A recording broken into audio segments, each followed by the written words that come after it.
오늘은 누가복음 말씀을 통해서 찬양과 슬픔이란 제목으로 하나님 말씀을 증거하도록 하겠습니다. 오늘 본문은 예수님께서 예루살렘으로 입성하는 장면입니다. 이전에는요, 여리고에서 사람들이 조용히 하라고 해도 주님 볼 수 있게 해주십시오 라고 마구잡이로 떼를 썼던 맹인과, 그리고 뽕나무에 올라가서 주님을 만나기를 그렇게 바랬던 누구죠? 삭개오와, 그렇게 여리고에서 두 명의 사람들을 만나고 이쪽 예루살렘으로 예수님께서 돌아오는 길입니다. 지금이야 뭐 그런 말을 하면 큰일 나겠지만 당시 사람들은요, 맹인이라고 하면 구원이 없다라고 생각을 했었습니다. 왜냐하면 죄로 인해서 맹인이 되었다라는 생각을 가지고 있었기 때문이죠. 그리고요, 세리 그리고 부자는 구원이 없다라고 생각을 했던 경우가 대부분이었습니다. 그렇기 때문에 예수님이 여리고에서 만났던 두 사람, 맹인과 삭개오는 구원받을 수 없는 사람들이었죠. 그런데 그럼에도 불구하고 예수님은요, 놀랍게도 그 두 명에게 구원을 선포하십니다. 내가 구원받았다. 내 믿음이 널 구원했다. 라는 말씀을 하시는 거죠. 사람들이 생각하는 영적인 장벽이라는 게 있었습니다. 당시에는. 하지만 예수님께서는요, 그 장벽들을 완전하게 무너뜨리십니다. 정황상 이 구원의 선포는 그들에게는 상당히 충격적이었습니다. 예수님 주변에 있던 사람들에게 말이죠. 그 예수님은 열 문화의 비유를 하신 후에 예루살렘으로 들어가실 준비를 하고 계신다라는 것이 오늘 본문의 전의 말씀이었습니다. 누가복음에는 예루살렘으로 들어가는 일정이 비교적 상세하게 기록이 되어 있습니다. 우리 본문 29절을 같이 한번 볼까요? 예수께서 올리브산이라 불리는 산에 있는 벳바게와 베다니에 가까이 오셨을 때에 제자 두 사람을 보내시며, 여기서 총 지명이 세 가지가 나옵니다. 첫 번째는 산 이름이 나오죠. 어떤 산이죠? 올리브산, 감람산이라고 우리들 알고 있는 이 산을 사실 감람유를 올리브유라고 하잖아요. 올리브산이라고 이야기를 합니다. 그 다음에는 벳바게, 그 다음에 베다니까지 나오죠. 예루살렘에서 여리고까지의 거리는 30km 정도입니다. 그런데 그 먼 거리를 이동하시면서 올리브산이라는 곳을 타시면서 벳바게, 베다니의 순서로 이동을 하셨던 것으로 보입니다. 이제 예루살렘은 꽤나 가깝습니다. 베다니는요, 수도 예루살렘과 약 3km 정도 차이가 납니다. 그러니 이제 엎어지면 코 닿을 때가 된 것이죠.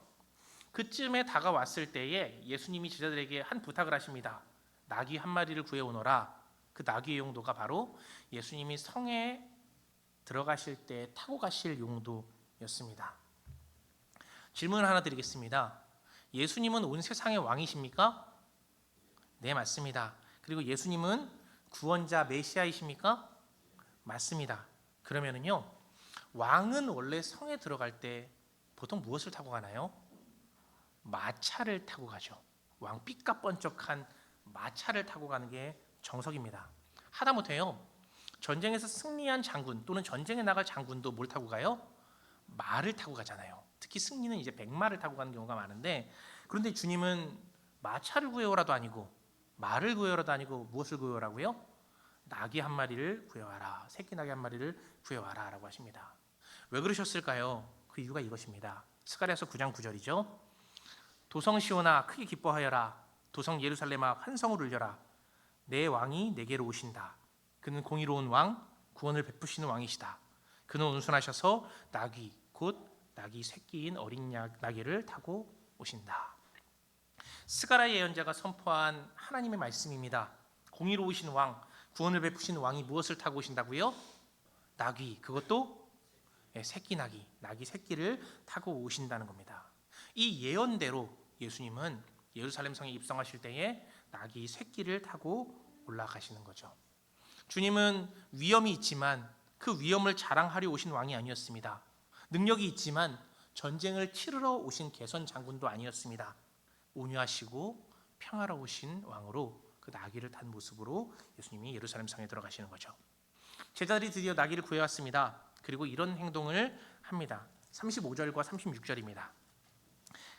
그리고 그들이 그 새끼 나귀를 예수께로 끌고 와서 자기들의 옷을 나귀 등에 걸쳐 얹고서 예수를 올라타게 하였다.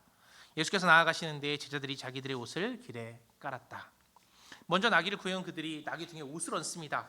그리고 예수님이 올라타시니까 제자들이 마치 레드카펫을 연상하는 것처럼 바닥에다가 옷을 길에 깔게 됩니다. 그러자 사람들이 이런 반응을 보이죠. 37절과 38절입니다. 같이 읽겠습니다. 예수께서 어느덧 올리브산의 내리막길에 이르셨을 때에 제자의 온 무리가 기뻐하며 자기들이 본 모든 기적을 두고 큰 소리로 하나님을 찬양하면서 말하였다. 복되시다 주님의 이름으로 오시는 임금님, 하늘에는 평화, 지극히 높은 곳에는 영광. 예. 여기서 예수님이 오셨을 때 똑같은 말씀이 나옵니다. 어떤 말씀인지 아십니까? 하늘에는 평화, 지극히 높은 곳에는 영광이라는 말이 나오죠. 사람들은요, 환호성을 지르면서 크게 하나님을 찬양합니다. 예수님을 찬양하는 거죠. 여기에 기록되어 있지 않지만 다른 복음서들을 보면 종려나무 가지를 깔기도 하고 사람들이 종려나무 가지를 흔들면서 이렇게 외칩니다. 뭐라고요? 호산나 호산나 다윗의 자손이여 우리를 구원하소서. 호산나라는 그런 말은요, 우리를 구원해 주십시오. 여기에 조금 더 간절함이 묻어있는 표현입니다. 제발 우리를 구원해 주십시오. 제발 어서 빨리 우리를 구원해 주십시오 라는 뜻이 바로 호산나입니다. 이렇게요, 사람들은 환호성을 지르고 주님을 찬양하며 예수님을 자신들을 구원해 줄 메시아 그리고 그리스도 왕으로 모시며 찬양하고 환호합니다. 그런데요, 꼭 그런 사람들만 있는 것이 아닙니다. 예수님을 거부한 집단도 있었습니다. 바리새파 사람들이라고 하는 것입니다. 사람들은요, 그 바리새파 사람들을 존경했었습니다. 그런데 그 바리새파 사람들은 자신들의 인기를 예수님이 가져가는 게 싫었습니다. 자신들의 영향력을 예수님께서 흡수하는 것 같아서 기분이 상당히 나빴습니다. 그러니까 딴지를 걸게 되죠. 선생님, 이러고 있을 때가 아니지 않습니까? 나라가 이 모양이고 백성들의 삶은 이렇게 도탄에 빠졌는데 이렇게 호들갑을 떨어야 할 일입니까? 이 호들갑 떠는 당신들의 제자들 빨리 꾸짖어 주십시오. 바리새인들은 그렇게 이야기를 하죠. 사실 그냥 꼴보기가 싫었던 겁니다. 예수님이 그렇게 들어갈 때에 사람들이 환호성을 지르고 찬양하는 그 모습이 너무나도 싫었던 거죠. 그래서 꼭 초를 한번 치고 싶었던 겁니다. 그런데 이 말을 들은 예수님께서요, 그들에게 이렇게 말씀을 하십니다. 40절입니다. 그러나 예수께서 대답하셨다. 내가 너희에게 말한다. 이 사람들이 잠잠하면 돌들이 소리 지를 것이다. 이 사람들이 잠잠하면 돌들이 소리 지를 것이다. 이거는 사실 주님이 그들을 비꼬는 말입니다. 누가복음서 3장 8절에 이런 말씀이 있죠. 조금 멀리 있어서 제가 그냥 찾아서 이렇게 스크린으로 띄웠습니다. 함께 읽겠습니다. 회개에 알맞는 열매를 맺어라. 너희는 속으로 아브라함은 우리의 조상이다 하고 말하지 말아라. 내가 너희에게 말한다. 하나님께서는 이 돌들로도 아브라함의 자손을 만드실 수 있다. 아멘. 본문 40절과 3장 8절 두 구절을 확인해 보면요, 예수님께서 바리새인들에게 경고를 하시는 겁니다. 바리새인들아, 니들 회개해야 돼. 너희들은 니들이 아브라함의 자손이라고 스스로 믿음의 계승자라고 부르고 있지. 그런데 착각하지 마. 내가 왕이라는 것을 거부하는 자들에게는 구원은 없어. 라고 바리새인들에게 아주 따끔하게 말씀을 하시는 거죠. 이 일의 순서대로, 이 이후의 말씀을 순서대로 가면 41절을 가야 되는데 오늘 이야기의 구도상 45절에서 48절에 대한 내용을 먼저 좀 다뤄보도록 하겠습니다. 예수님께서는요, 이제 예루살렘 성에 들어오십니다. 그리고 성전을 깨끗하게 하십니다. 이것을 성전 정화 사건이라고 말을 합니다. 성전에 장사하는 사람들 다 내쫓으시고 매일 성전에서 가르치십니다. 그런데 성전에서 장사하면서 돈놀이하는 것을 좋아했던 무리들이 있었습니다. 그들이 예루살렘 계층 중에 최상위권 계층인 대제사장과 율법학자들 그리고 백성들의 우두머리라고 할 수 있는 사두개인들이었습니다. 그들이요, 예수님이 성전을 정화하는 것이 기분이 나빴습니다. 왜요? 자기들이 먹고 사는 거 건드렸잖아요. 자기들이 돈놀이하는 거 건드렸잖아요. 그래서 예수님을 제거할 음모를 꾸미고 있습니다. 그런데 말씀에서는 그 예수님을 어떻게 하지 못한다라고 말을 하고 있습니다. 왜 그렇습니까? 48절에 기록되어 있죠. 함께 읽겠습니다. 어찌해야 할지 방도를 알지 못하였다. 백성이 모두 그의 말씀을 열심히 듣고 있었기 때문이다. 아멘. 대제사장과 율법학자들 그리고 사두개인들은 예수님을 어떻게든 죽이고 싶었는데 죽일 방법을 찾지 못했습니다. 왜요? 그들이 예수님의 말씀을 열심히 듣고 있었기 때문입니다. 백성들 모두가 주님의 말씀을 열심히 듣고 있었습니다. 이렇게 사람들이 좋아하니 예수님을 죽여버리면 난이 일어날 것 같았습니다. 그렇기 때문에 어떻게 해야 될지 몰랐던 거죠. 예수님을 죽이면 난이 일어난다. 그 말은 예수님의 인기가 그들에게 위협이 되었다라는 겁니다. 사실이요, 사두개인들과 바리새인들은 서로 앙숙입니다. 그런데 예수님이 인기가 올라가니 이들이 하나가 되기 시작해요. 그래서 예수님을 죽여버리려는 생각을 하고 있는 겁니다. 이제 순서를 거슬러서 41절로 한번 가보겠습니다. 이렇게 백성들이 예수님의 말씀도 잘 듣고 또 들어오실 때 약간의 바리새인들의 방해가 있었지만 주님께서 무사히 예루살렘에 들어오시면서 사람들은 찬양을 하잖아요. 제발 구원하소서라는 호산나를 외치면서 예수님을 그렇게 반겨줬습니다. 그런데 예수님은요, 정작 그렇게 기뻐하지 않으셨습니다. 41절 같이 한번 읽어볼까요? 예수께서 예루살렘 가까이 오셔서 그 도성을 보시고 우시었다. 아멘. 오늘 설교의 제목은 찬양과 슬픔입니다. 사람들은 찬양을 하는데 예수님께서는 슬퍼하시면서 우는 아주 이상한 장면이 형성이 되었기 때문인 거죠. 고민을 했습니다. 어떻게 하면 이 두 가지를 좀 더 대비되게 표현할 수 있을까? 찬송과 울음이라고 해야 되나? 똑같잖아요, 그렇죠? 그래서 결국 찾지 못해서 찬양과 슬픔이라고 했습니다. 주님께서는 예루살렘을 보시면서 눈물을 흘리십니다. 바로 이전 상황하게 확실하게 대비가 되는 거죠. 저들은 지금 찬양하고 있는데 예수님은 슬픔에 잠기셨다라는 겁니다. 같은 공간, 같은 시간에 극명하게 다른 온도차가 나타나고 있는 겁니다. 그리고요, 예수님이 예언을 하기 시작합니다. 뭐라고 예언을 하십니까? 44절에 보면은요, 이 예언이 얼마나 무섭고 처참한지를 알 수 있습니다. 제가 한번 읽어드리겠습니다. 너와 내 안에 있는 내 자녀들을 짓밟고 내 안에 돌 한 개도 다른 돌 위에 얹혀 있지 못하게 할 것이다. 이것은 하나님께서 너를 찾아오신 때를 내가 알지 못했기 때문이다. 이 경고는요, 예루살렘이 무너질 것이라는 예수님의 예언입니다. 그런데 그냥 무너지는 것이 아닙니다. 너를 짓밟게 되고 내 자녀들을 짓밟게 될 것이다. 내 안에 있는 돌 한 개도 다른 돌 위에 얹혀지지 못할 것이다 라고 아주 살벌한 예언을 하십니다. 주님께서요, 그 예언을 하신 다음에 약 40년 정도의 시간이 흐른 뒤에 이 예언이 성취가 됩니다. 예언은 주후 70년에 성취가 되는데요, 로마인들과 유대인들 간의 전쟁이 일어나게 됩니다. 나중에 로마 황제가 될 티투스라는 사람에게 예루살렘 성전이 파괴되기 시작합니다. 예루살렘 성전은요, 참 재미있는 구도입니다. 예루살렘 성전을 증축했던 헤롯 대왕이 있습니다. 그런데 이 헤롯 대왕이요, 제사와 예배 그리고 성전을 강조하기 위해서 그 성전에 무엇을 씌웠냐면 금을 씌웠습니다. 당시 로마는요, 큰 돈이 필요했습니다. 왜냐하면 계속해서 역성혁명이 일어나고 있었기 때문인 거죠. 황제가 계속해서 죽이고 바뀌고 하는 시대였습니다. 정치적으로는 상당히 불안하죠. 그때 정치하는 사람들의 특징이 있습니다. 시선을 어떻게 해요? 정치가 아닌 다른 쪽으로 돌리는 노력을 하는 거예요. 우리나라에서도 왜 그런 일이 있었잖아요.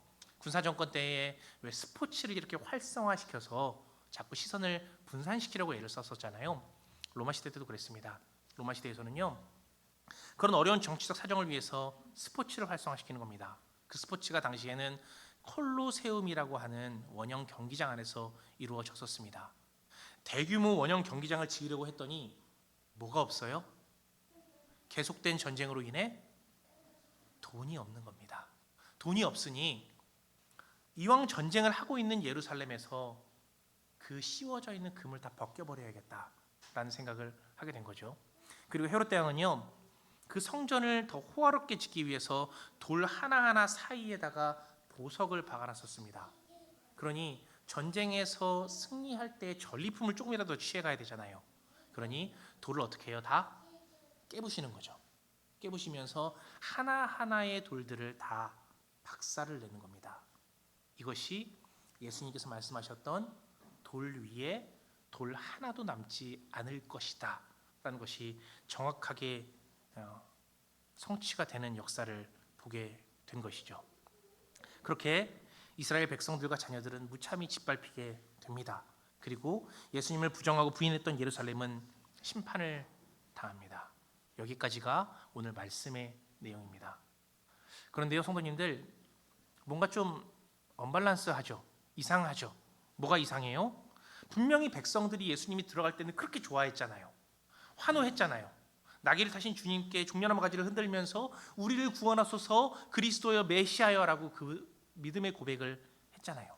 그리고 48절에 기록된 것처럼 모두가 다 주님을 좋아하고 말씀을 열심히 들었잖아요.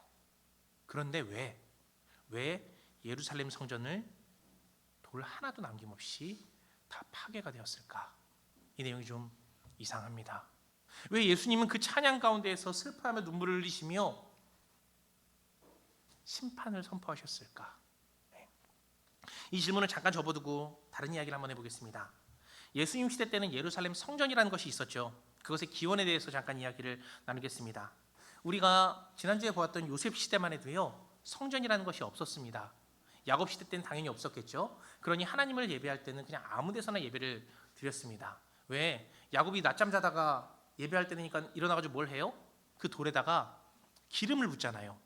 이곳이 그냥 하나님의 집입니다 라고 해서 베델이라고 이름을 짓기도 하잖아요. 그런데 성전이라는 것이 예수님 때 생겨난 것은 어떻게 생겨난 것일까라는 생각을 한번 해보도록 하겠습니다. 사실요, 성전은 처음에 성전으로 시작하지 않았습니다. 성전은 예수님께서 모세를 지도자로 세워서 이집트를 탈출시키시죠. 그렇게 탈출시킨 다음에 성소라는 것으로 시작을 합니다. 이것이 내가 임할 성스러운 처소야 라 그래서 성소라는 것을 시작을 하는데, 그 성소를 천막으로 만들어요. 그래서 이름을 성막이라고 불리기도 합니다.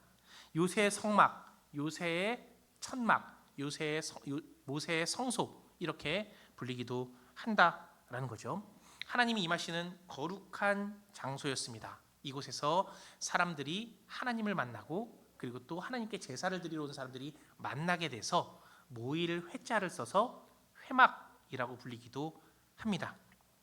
그런데 시간이 흘러서 이 회막은, 이 성소는 그 내용물들을 잃어버리게 됩니다. 그러다가 그것을 찾아 헤맸던 사람이 있었습니다. 그것이 바로 다윗 왕이었죠. 다윗 왕 때 그것을 찾았지만 이미 성소로서의 기능은 많이 상실한 상태였습니다. 그래서 그때는 다윗의 장막이라는 이름으로 불리게 되었습니다. 다윗은요, 이 안에 있는 내용물을 찾아서 성전을 짓고 싶었습니다. 그런데 하나님께서 너는 성전을 짓지 못한다. 너는 그냥 준비만 해라. 그래서 다윗은 성전을 짓지 못하고 누가 짓게 돼요? 다윗의 아들이었던 솔로몬이 그 성전을 짓게 되는 거죠. 솔로몬이 성전을 지어서 그곳에 성소에 있었던 것들을 갖다 놓습니다. 언약궤도 갖다 놓고 지성소도 만들고 이러면서 성전을 짓게 됩니다. 그곳에서 하나님을 예배하게 되었다라는 겁니다. 그런데 시간이 지나서 아수르와 바벨론에게 나라는 멸망하게 됩니다.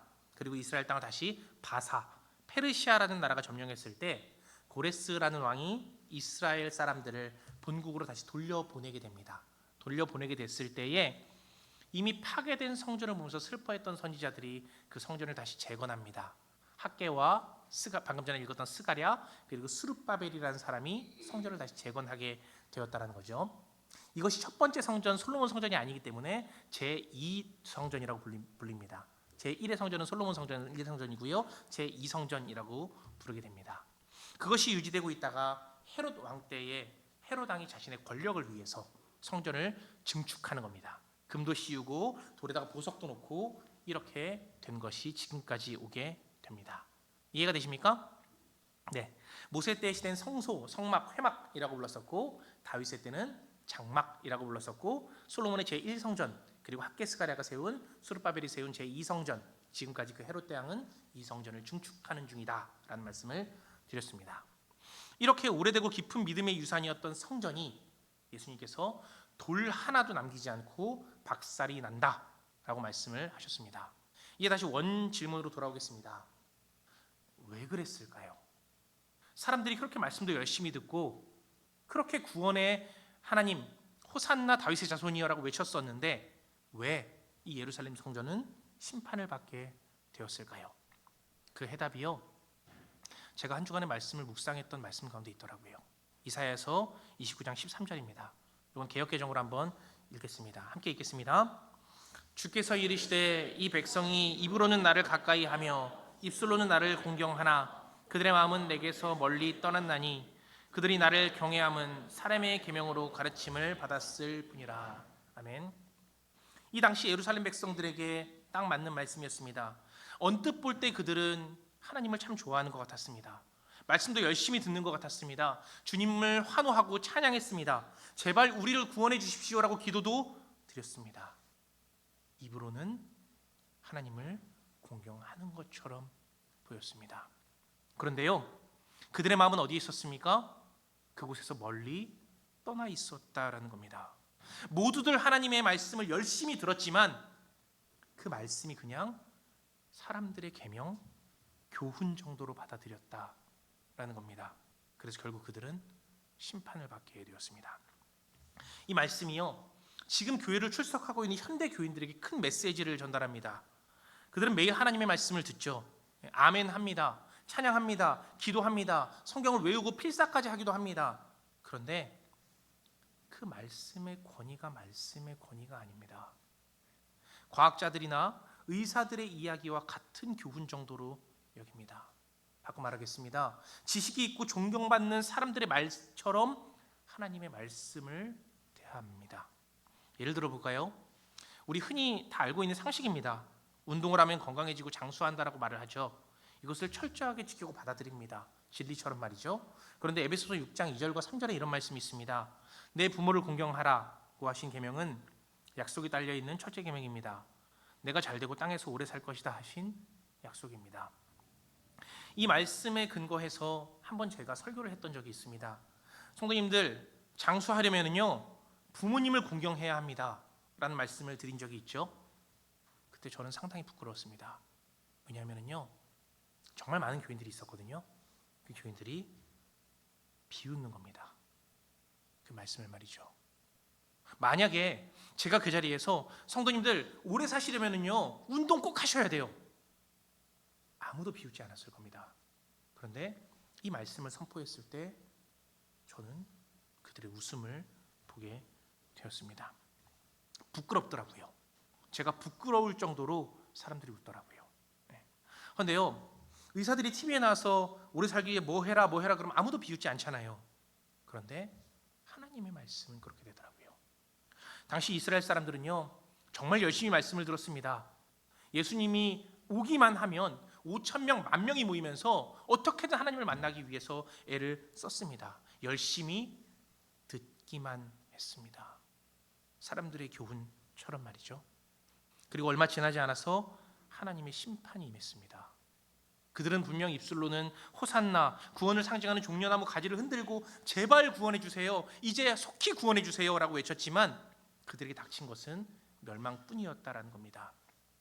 성도님들, 이 종려주일에 아주 준엄하고 묵직한 말씀을 전합니다.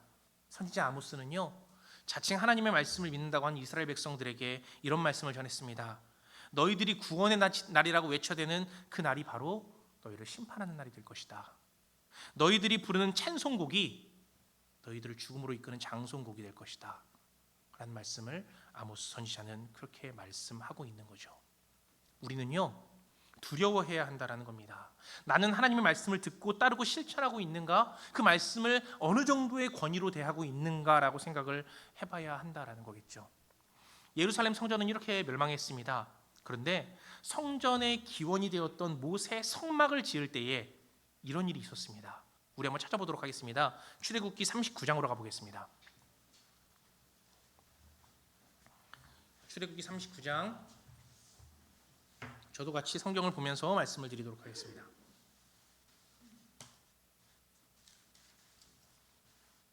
1절에 이런 말씀이 있죠. 찾으셨습니까? 1절 마지막 문장을 보면 이렇게 되어 있습니다. 함께 읽어볼까요?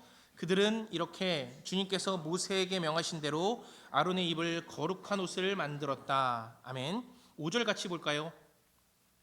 5절의 마지막 문장 같이 보도록 하겠습니다. 이것은 모두 주님께서 모세에게 명하신 대로 한 것이다. 아멘. 공통점 찾으셨습니까? 주님께서 명하신 대로 하였다. 7절입니다. 마지막 문장입니다. 이는 주님께서 모세에게 명하신 대로 한 것이다. 21절입니다. 마지막 문장입니다. 같이 읽겠습니다. 이는 주님께서 모세에게 명하신 대로 한 것이다. 26절입니다. 이는 주님께서 모세에게 명하신 대로 한 것이다. 29절. 이 모든 것은 주님께서 모세에게 명하신 대로 한 것이다. 수도 없이 나옵니다. 31절을 보십시오. 이것은 주님께서 모세에게 명하신 대로 한 것이다. 32절, 주님께서 모세에게 명하신 모든 것을 그대로 다 하였다. 42절과 43절입니다. 같이 읽겠습니다. 이스라엘 자손은 주님께서 모세에게 명하신 모든 것을 그대로 하여 이를 완수하게 하였다. 모세가 그 모든 일을 점검하여 보니 그들이 주님께서 명하신 그대로 하였으므로 그들에게 복을 빌어 주었다. 아멘. 말씀이 여기서 끝나지 않습니다. 40장 16절입니다. 모세는 주님께서 그에게 명하신 것을 모두 그대로 하였다. 19절입니다. 이는 주님께서 모세에게 명하신 대로 한 것이다. 21절입니다. 마지막 문장 같이 읽겠습니다. 이는 주님께서 모세에게 명하신 대로 한 것이다. 23절입니다. 이것은 주님께서 모세에게 명하신 대로 한 것이다. 25절입니다. 이것은 주님께서 모세에게 명하신 대로 한 것이다. 27절. 이것은 주님께서 모세에게 명하신 대로 한 것이다. 29절입니다. 이것은 주님께서 모세에게 명하신 대로 한 것이다. 마지막 32절입니다. 이것은 주님께서 모세에게 명하신 대로 한 것이다. 아멘. 이스라엘 백성들이 성막을 처음 지을 때요, 모든 것을 주님께서 명하신 대로, 주님께서 말씀하신 대로 순종했다라는 겁니다. 그때 이런 결과가 나타납니다. 40장 34절입니다. 34절부터 38절까지인데요. 같이 읽어보도록 하겠습니다. 그때 구름이 회막을 덮고 주님의 영광이 성막에 가득 찼다. 모세는 회막에 구름이 머물고 주님의 영광이 성막에 가득 찼으므로 거기에 들어갈 수 없었다. 이스라엘 자손은 구름이 성막에서 거치면 진을 거두어 가지고 떠났다. 그러나 구름이 거치지 않으면 거칠 때까지 떠나지 않았다. 그들이 길을 가는 동안에 낮에는 주님의 구름이 성막 위에 있고 밤에는 구름 가운데 불이 있어서 이스라엘 온 자손의 눈앞을 밝혀 주었다. 아멘. 재미있게도요, 구름과 불은 하나님의 임재를 상징합니다. 하나님의 동행을 상징합니다. 그리고요, 하나님의 구원을 상징합니다. 성령의 불이라고 하잖아요. 그리고요, 예수님께서 이 땅에 다시 오실 때 무엇을 타고 오세요? 구름을 타고 오시잖아요. 임재와 구원을 이야기합니다. 그 성막에, 회막에 주님의 영광이 가득 찼다. 성경에서 구름은 임재와 구원을 상징한다 그랬잖아요. 즉 구원과 임재로 충만했다라는 겁니다. 언제요? 주님께서 모세에게 명하신 그대로 했을 때, 하나님의 말씀대로 했을 때 이런 역사가 나타나는 겁니다. 할렐루야. 하나님의 말씀대로 하는 자들에게는요, 여호와께서는 준엄한 심판이 아닌 하나님의 임재와 동행, 구원의 역사로 함께 하십니다. 은혜로 함께 하신다라는 겁니다. 이번 주에요, 제가 말씀을 읽는데 저에게 큰 은혜가 됐던 구절이 있었습니다. 그것을 공유하고자 합니다. 빌립보서 2장 12절이죠. 같이 한번 읽겠습니다.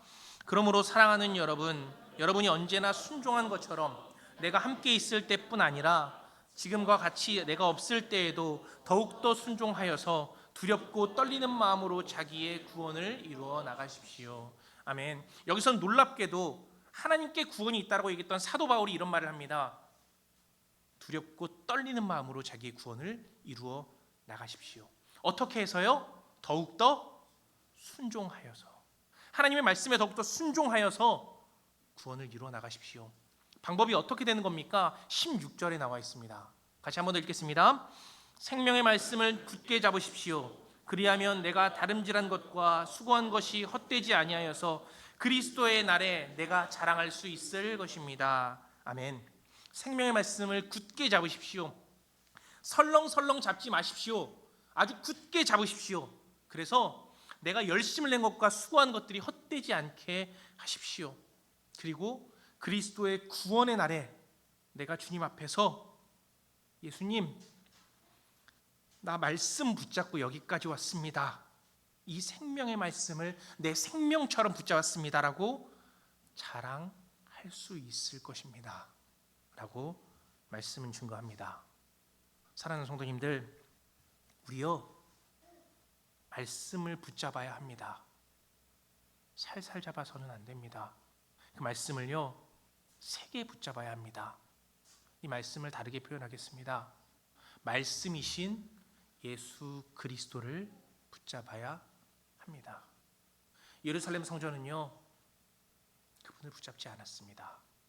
듣기는 열심히 들었으나 그것을 꽉 잡지 않았습니다. 어쩌면 느슨하게 잡았을 수도 있어요. 그렇기 때문에 그들은 심판을 당했습니다. 이 세상의 교훈처럼 느슨하게 잡지 마십시오. 그것을 꼭 붙잡으십시오. 굳게 잡으십시오. 내 팔이 떨어져 나갈 것 같을 때에도 그것을 결코 놓쳐서는 안 됩니다. 힘들어도 지쳐도 모든 것을 다 놓아버릴 것 같은 상황 가운데에서도 하나님의 말씀을 결코 놓치지 마십시오. 그것만이 나의 믿음을 지키는 길입니다. 그것만이 내가 예수 그리스도께 다시 만났을 때 자랑할 수 있는 유일한 방법입니다.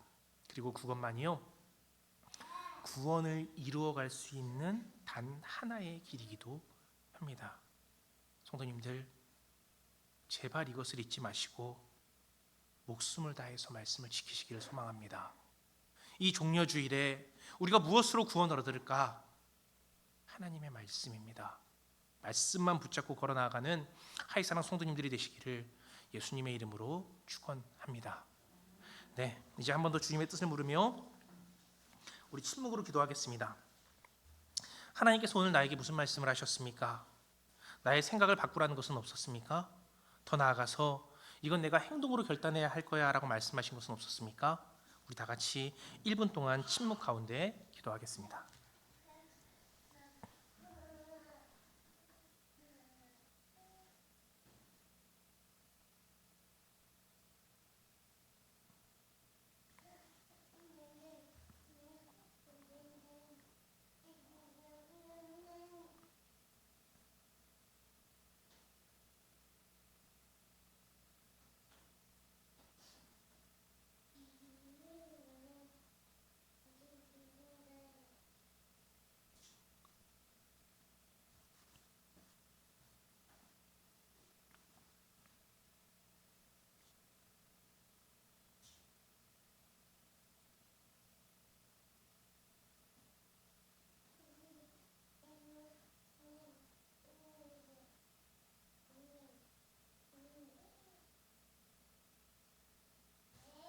아버지, 내 신앙은 어떻습니까? 혹시 우리는 말씀을 세상의 교훈으로 듣고 있지는 않습니까? 종려주일 주님의 말씀을 열심히 들었지만 심판을 받았던 이들처럼 그 생명의 말씀을 귀히 여기지 않고 가볍게 받아들이고 있지는 않습니까? 그럼 도대체 우리는 무엇을 굳게 잡고 있는 것입니까? 내 인생의 폭풍우가 몰아칠 때 내가 의지하는 것이 혹시 다른 것들은 아닙니까? 돈이나 인맥, 내 경험과 실력을 붙잡고 있습니까? 아니면 우리가 하나님의 말씀을 붙잡고 있습니까? 하나님, 생명의 말씀을 손에서 놓지 않게 하여 주시옵소서. 주님 앞에 서는 날 말씀 붙잡고 여기까지 왔습니다라는 거 고백할 수 있도록 우리 하이사랑 공동체의 모든 성도님들을 붙잡아 주시옵소서. 성경 말씀을 단순히 도덕적인 교훈이나 세상의 지식 중 하나로 취급하지 않게 하여 주시옵소서. 하나님의 말씀이 내 생사를 결정하는 유일한 생명주님을 믿는 귀한 자녀가 될 수 있도록 인도하여 주시옵소서. 그래서 그 두렵고 떨림으로, 그 순종으로 구원을 이루어가는 우리가 되게 하여 주시옵소서. 예수님의 이름으로 기도드립니다. 아멘.